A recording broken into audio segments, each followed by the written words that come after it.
sit still. And then Yeah. Sweet. Well, my name is Scott Hatterley. Just a little bit of background on me. I graduated from BYU-I in 2009, and I graduated in business management and finance, and had absolutely no plans on going to graduate school. So I didn't plan on that, so I didn't prepare for it, which I do not recommend at all for any of you who don't think that graduate school is in your future. I would still prepare for it by taking the GMAT or the GRE now while you're in the test taking mode. Anyway, so 4 years later I decided the economy wasn't in my favor and I needed to diversify myself a little bit more. And so I ended up finding out that ISU, I could do my Master's of Accounting through them, and I could also get an MBA. And in fact, I'm doing both. I'm getting my Master's of Accounting and my MBA. And we'll show you why I'm doing that, because it's awesome, first of all. But Heidi is the director over the MBA and MAC programs. all right, thanks, Scott. So will you raise your hands again if you saw this last semester? Okay, so I apologize. It's going to be quite similar to what we talked about last semester. So I won't be offended if you fall asleep or anything like that. But you'll know all the answers now, right? So like Scott said, I am the director of our MBA and our MAC program. I just completed the MBA program in May. I finished my undergraduate year at BYU, Idaho in interior design. I love talking to students who are not business students, because an MBA is actually designed for people who don't have a background in business, like myself and like you. And so I think that it becomes a really valuable combination with your undergraduate. So I've been our director for 6 months now. Still learning a lot, but it's been a lot of fun, and this is one of the things I love the most. Coming back to BYU, Idaho, and getting my nose freeze when I get out of the car. And I remember walking across this campus as an undergraduate. This is a good place to be. It's a wonderful environment. So, when I think about like you and your situation and my experiences in my situation, I think about all the opportunities that you have. I remember when I contemplating all the options I had in my life, and not that I had like a gazillion, but I just remember thinking of the prophecy in Malachi that says you'll have more blessings when you have room enough to receive. And I realized that is the blessing of our day, is that with an education, you have more opportunities than you have ability to accept and be part of. And I think that's such a good thing. And sometimes though, it's really hard, it makes it harder to make decisions because you have so many decisions to make. So there's a kind of a paradox there. But part of what my job is and what Scott is here for is to help you know what one of those options is for you, and to give you as much information as possible in making your decisions. And maybe this isn't the right avenue for you, but just so that you're aware of it and know what benefits it could be for you. So I hope that you feel like that helped us. Okay, so how many of you are thinking about graduate school? Yeah, a lot. I remember that last semester when everyone raised their hands. And most of you are probably thinking MHA, is that right? Ish, maybe? On the verge. How many are thinking about MBAs? Yeah, how many are thinking about MBAs? Wow. Well, better than last semester. So how many, is anyone thinking about something besides MHA or MBA? No? I think for some people are actually looking at a dual MHA. Mm-hmm. That's another thing. We hope to offer that.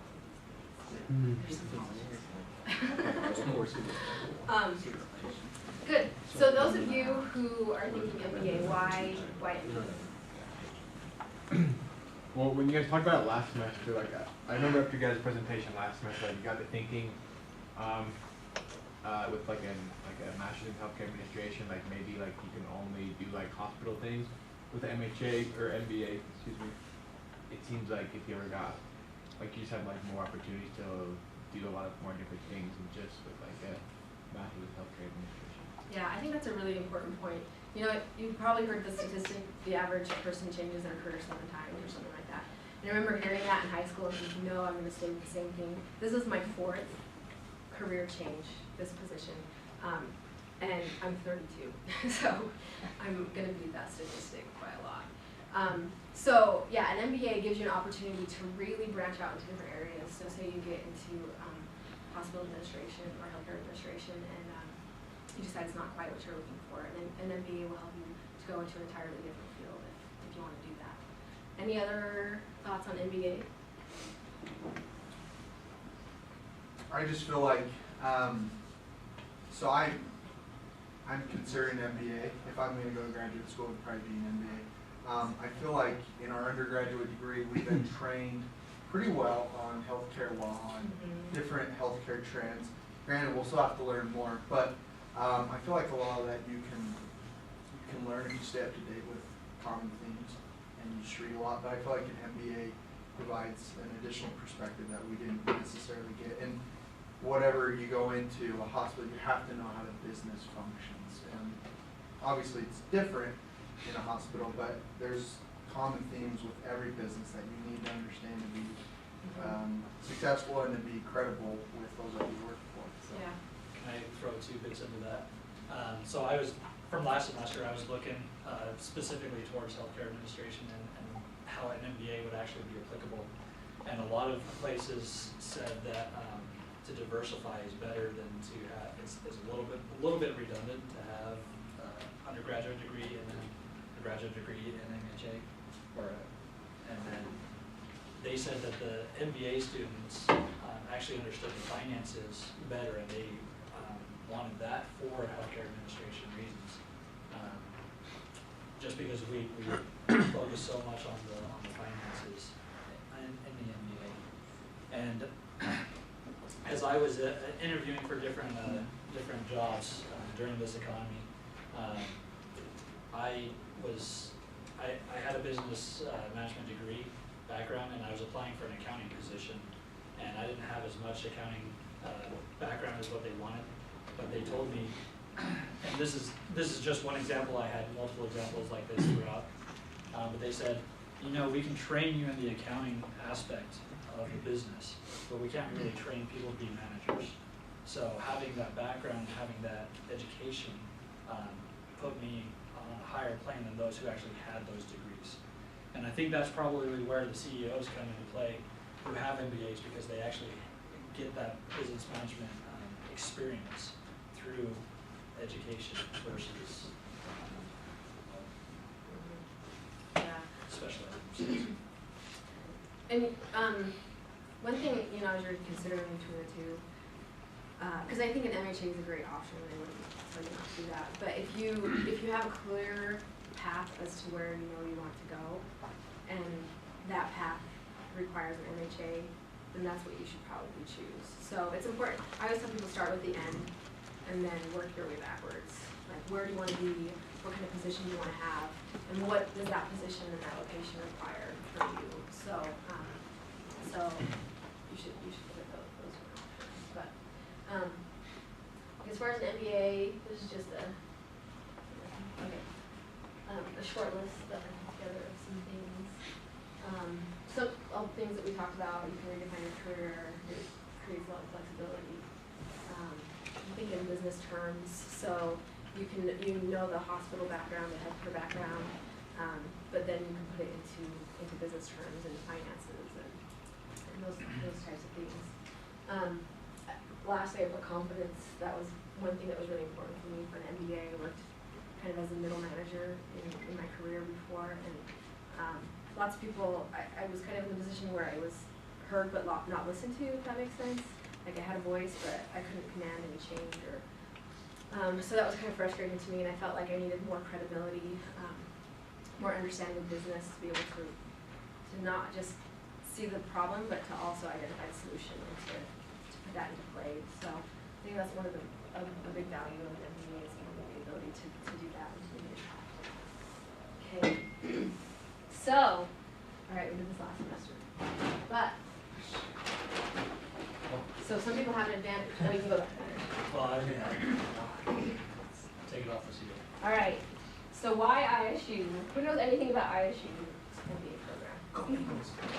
Okay, Bagels, our mascot. Good job. Yes. Well, I'm cheating, but I believe you guys are the cheapest MBA program. in the Most state of Idaho. economical. I'm cheating, but, Yeah. On your seal, it says the truth will set you Did you remember that from last, or you know? free. I knew that? it from Oh. before that. Okay, you get two. Because someone looked it, no, someone looked it up. I don't remember that. You're located in Pocatello. Anywhere else? Yeah, okay, that qualifies. Who said that? And in Idaho Falls. And in Yeah. Boise. Oh. Okay, well, we have one more Well, round. Try that. okay. Okay. Oh, anyway, we passed that down. Oh, man.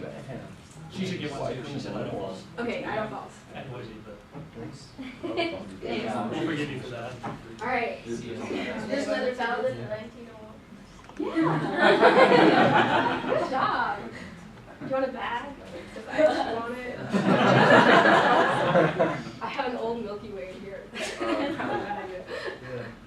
So, ISU, we have the oldest MBA program in the state. We were the first that was accredited. ISU has more international students on our campus than any other university in the state of Idaho, which I'm kind of proud of. In our MBA program, we get a lot of international students, and they add a lot of value to our program. We are located in Pocatello, and we have a satellite campus in Idaho Falls. And then we also have different campuses across the state, like Twin Falls and Boise, or Meridian, I guess. That's kind of us in a nutshell. So, I grew up in Pocatello. I never thought I would go to ISU. I wasn't really interested in it. But Pocatello is a good place to live, actually. I didn't think that growing up. I think when you grow up and you're saying, you're from Pocatello. That's me. You know my feelings. Yep, I totally You're like, understand. oh, Pocatello. But then I came back to go to school, and I realized that there's a lot that Pocatello has to offer. The cost of living is so affordable in Pocatello, much cheaper than it is here, ironically. And we have a Costco, so that's So, that. I also found out that the FBI was founded in Pocatello. Well, it was founded in Idaho, but one of their main headquarters is in Pocatello. Yeah. So, what else about Pocatello? My little Highland friend. What was your name again? Brittany. Brittany. I don't know. Say good things about it. So, we have a teacher, Max, too. So Pocatello, it is a good place to live, I think. ISU was ranked the 5th safest college campus in the United States, so that's pretty cool. So I'm pretty safe. I'm sure you guys are a little safer, but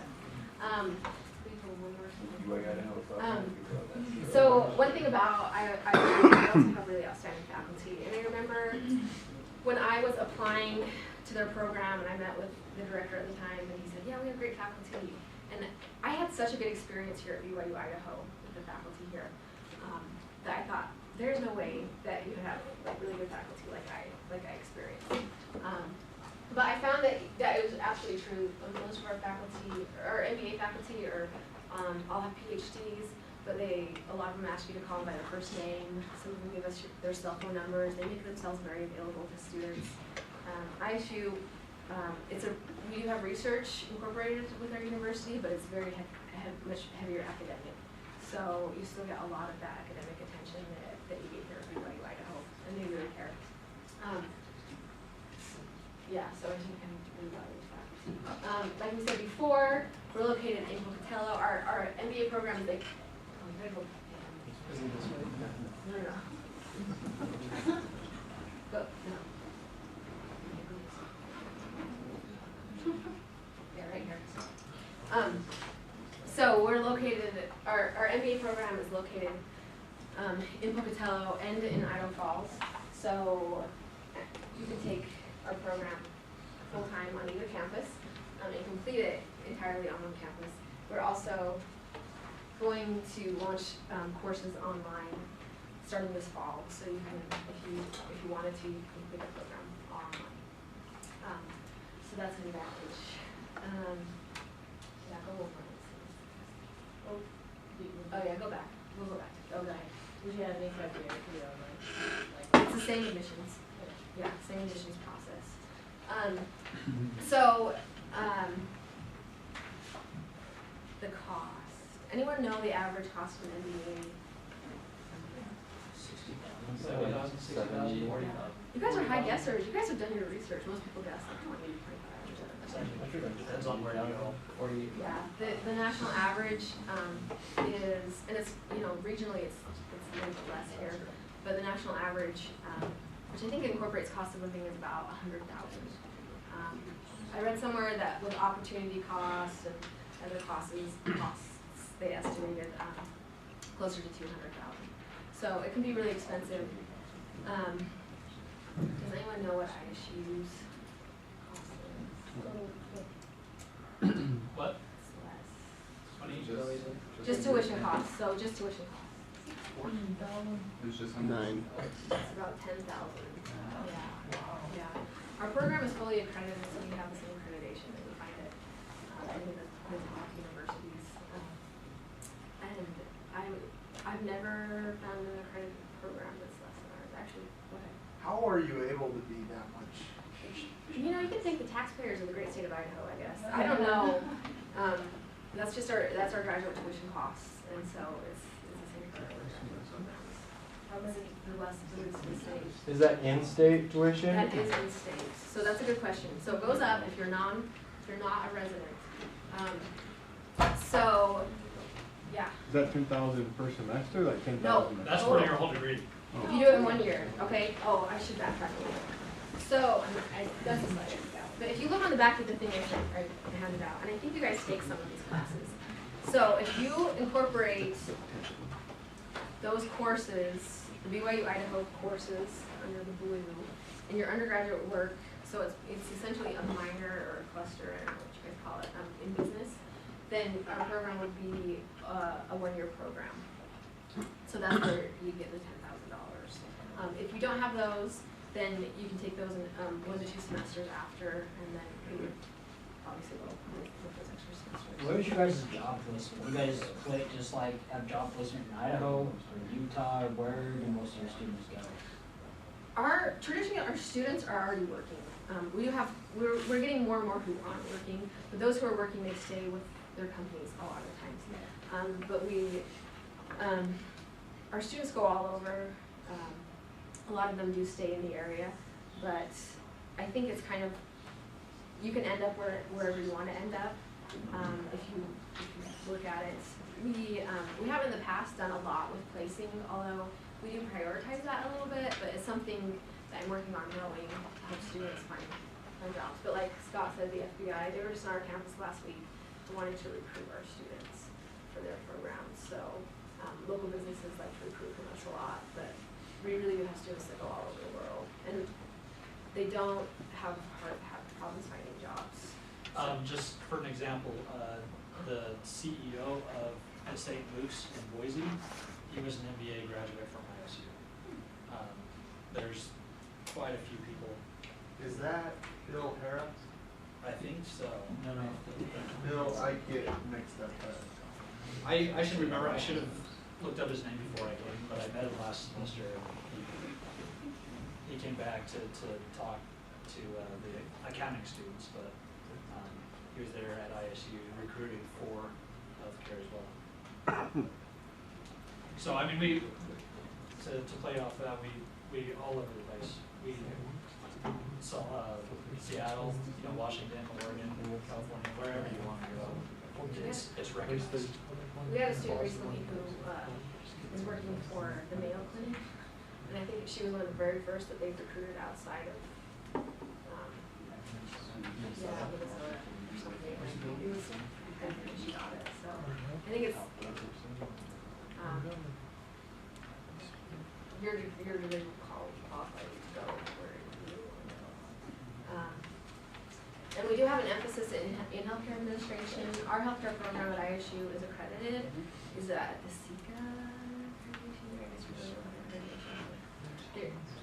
They're accredited, so you can take graduate level courses for an emphasis in healthcare administration with the MBA. Is that, Go ahead. I keep just calling that. No, that's okay. I haven't been in a classroom setting in a little while. No, you're I'm sorry. No, that's no problem. So, I lost my train of thought. It'll take you a little bit longer if you do an emphasis Okay. than a year. Well, actually, with the healthcare, those classes are online, so you can do those. You can See, do it's those like- here. Never mind. Yeah. So that one is actually one of our most flexible emphasis. So then our admissions process, and those of you who are looking at graduate school, you probably know this already, but almost every graduate school is going to look at the last 60 credits, the GPA of your last 60 credits for your admissions. And we have a formula so that you know black and white, like what you need to do to get into it. So we take the GPA of your last 60 credits, and then we will add your GMAT score and see will be greater than 1150. Yeah. So just out of curiosity, what GPA average are you looking for to qualify? We don't look like a GPA in isolation. Our average admissions on GPA is about a 3.4, but I've seen people that have lower than a 3.0 that can get into our program because they do really well. They perform really well in the GMAT. So it's a combination of the two. If you don't have a good GPA, you get a high GMAT score, you're good, or vice versa. Yeah. We'll also accept the GRE. Which so, is better? You know, I advise people to, we'll accept either. I advise people to find a free test and then take one and see which one you perform better on, which one you're more comfortable with, and then choose from those. The GRE is cheaper. Okay. The GRE is a little $500. cheaper. So, it just went up, so. Oh, it did? Yeah, Okay, forget it. Yeah. So just in this like example, if someone has a 3.0, they need a 550 on the GMAT. So the GMAT scale between 200 and 800. So our average GPA I think is a 3.4, and then our average GMAT score is probably about 550. So. I was talking to somebody at work the other day, and he said that to get into grad school, they like you to have like working experience. Do you guys require that before we get in, or before you apply or anything? We don't. If you're below this, but you're pretty close, then we start looking a little more heavily at work experience and your letter of recommendation and those things. But work experience isn't required for our program. So But most MBAs you do have to have. right. Okay. But we don't require that. Possible. Do you have healthcare admin majors from here that have gone down there for this program? That's a good question. I believe we have, but I haven't been there long enough to know who they are. I know a lot of our ISU students come into our MBA program from our undergraduate in HCA, but from here, I think last semester was the first time we actually spoke to this group. So I don't know that many people have been aware of this option. One of my friends, his name's Ryan Hatch, he was a healthcare administration major, and I know that he was getting his MBA. Oh, you did it So. through ISU. Okay, good. Yeah, so the answer is yes.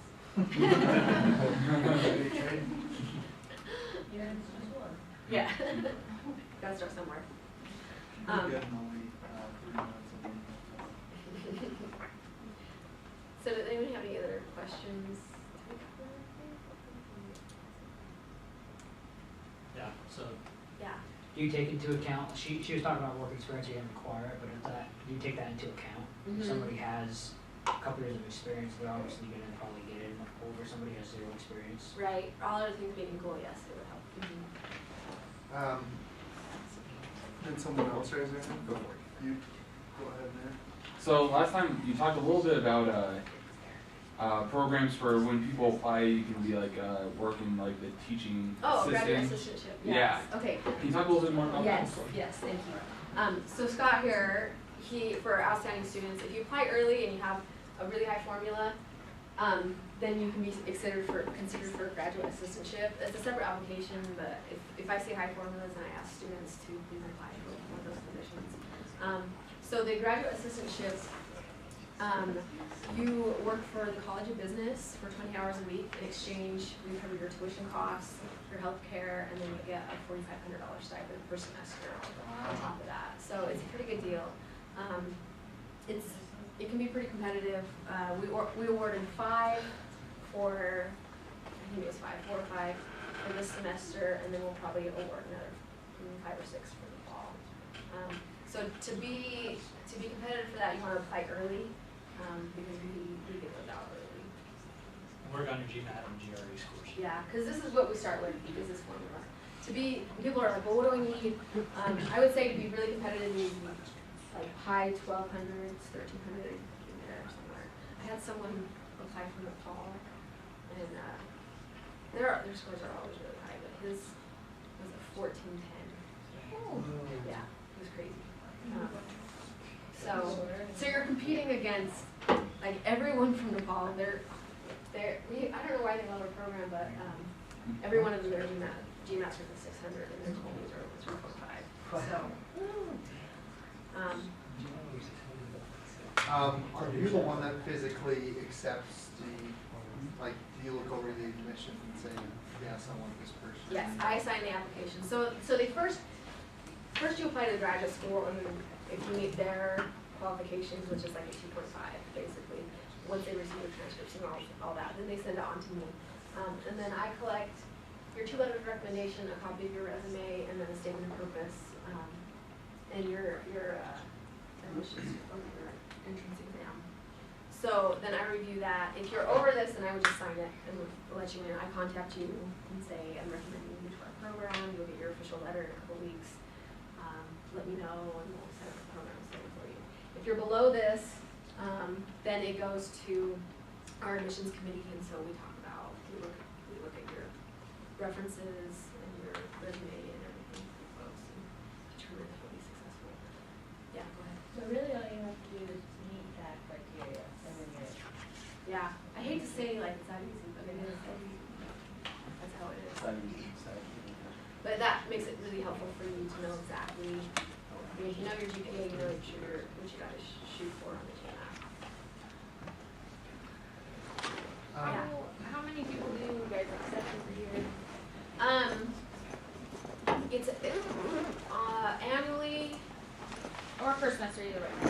Well, it's different. It's different per semester because there's more people that apply for the fall. Right now, in our MBA program, we have about 120, 130 students. Out of how many applications? Oh, sorry, that wasn't an annual. That's how we have currently. Okay. Annually, we admit, I would say 50 to 60, somewhere in there. And you can take the program part-time. About half of our students do it part-time because they're working full-time during the day. So they take a little bit longer. Kind of go along with my previous question. Is there, how many people apply, how many get accepted? Do you have a admittance rate, like 60? I think it's close to 70%. Okay. But you can see if someone But they knows would that they're know not, if that- someone knows they're not going to meet this formula, They won't. yeah. But if they're relatively close, they might give it a shot. Yeah. The bond, that one, $1,100 submitted. Yeah, yeah. And someone that might be at 1100, you could have done with requirements that they maintain a certain GPA when they first enter the program, or that they retake GMAT or something like that. Yeah. So students can't get that. So is this like a running admissions thing, or is it you just accept people in the fall? No, you can apply anytime. Fall, spring, summer. It's rotating. And the summer is actually like half a semester, 8 weeks. So it's And so with that year program, that includes that short. yeah. Or if The MBA you can actually do in 2 semesters. Really? Yeah, that would be 15 credits a semester. You can graduate level credits a semester. And there are people that have done it, so yeah, it's doable. Most students who do the year, they end up taking a class or 2 in the summer, but it can be done in 2 semesters. So if you have to do the year program, right, like BYU, like you said, if they could complete that in less than a year, then half a year, graduate? No. Oh, it was still. Yeah. So if you didn't have those completed, then you'd have to complete those before you began. Or we call that core 1 coursework, and then we have our core 2 coursework. So then the core 2 is what we're doing. Would it have to be 2 semesters, or could you break it up into like 3 semesters? You could do it, you could do it 3 semesters. I had a student who just graduated, he took 6 years to do it. He wanted to do 1 class a semester. If if that's what you want to do, that's what you can do. Family was so excited. But yeah, you graduate here in December, you can start our classes in January and finish the next December. If you graduate here in April, you can start our classes in May and graduate the next May. So you go right into it. You don't have to wait. Any other questions? I think it was kind of already addressed earlier about job placement in particular. You guys have some sort of, I don't know, a quantifying rate percentage-wise of how many people graduate and actually are placed, or how many people are graduated without placement? Who are sitting trying to work? I don't have an exact, I mean, if I was to guess, I would say that right at graduation, 80 to 90% are placed in a job. But usually they take those placements 3 or 4 months after. So that's based on a survey that we did at graduation. It was about 80%. But then in 3 months it's probably up from that. And our HCA emphasis, part of that you can do an internship, so they push you an internship, and then which could lead to jobs in the future. Did we bore you? Everyone who saw it twice now? No. Did you get some more information? Yeah. Oh, good. Some people got flashback this time. Were there any other questions that we could answer for you? What's the best way to keep in contact with you guys? We signed, or if you signed that thing, I'm going to be sending everybody an email, and so you can keep in contact with us via email. Or Heidi has on those cards. She got her email on those cards. So either way, email is probably the best way to keep in contact if you have additional questions. We're on campus a lot, so we'd be happy to sit down with you individually and talk about things if you want. So How often do you come up to campus? we're here almost every week, so probably different students. Usually on Thursdays, but we also Wednesdays, Tuesdays, kind of depending on the Be the career Thursdays fair. at least. So, and I have, if you're interested, I have bigger brochures up here that kind of map things out a little bit more. So if you want to take one of these, you're welcome to. Did you have another question? When's the career fair? The 27th.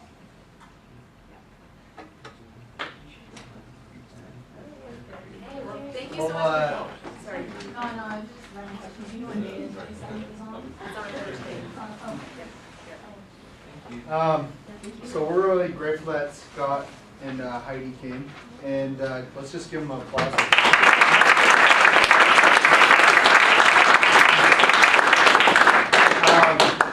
Yeah, I thought it was a great program. Hopefully some of us are considering MBA. I know I am. You know, I just remembered Go something. ahead. Sorry. On the residency issue, so if you're not an Idaho resident, but you're interested in going to graduate school in the state of Idaho, then you need to start establishing residency a year before that happens. Yeah, so the ways you would do that, you could do one of 3 things. Marry an Idaho resident. That's the best choice. Buy property in Idaho, or file state income tax on a salary of $10,000 or more. The other way that you can do it, if you're not falling into, if you can't find love in your life here, then register your car, register to vote, get an Idaho driver's license, a checking account in Idaho, and show that you've been paying rent or utilities in Idaho. So, but you need to start establishing that a year before. Yeah, there. See, you're already ahead.